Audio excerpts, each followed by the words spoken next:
এখন সবজির সিজন, তাই প্রতিদিনই একটা না একটা সবজি রান্না করতে হয় মাছ দিয়ে। আজকে নিয়ে বসে পড়লাম সিম আর আলু।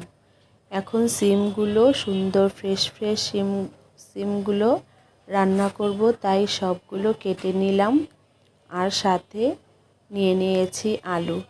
নতুন আলু এভাবে ছিলেই আমি রান্না করি।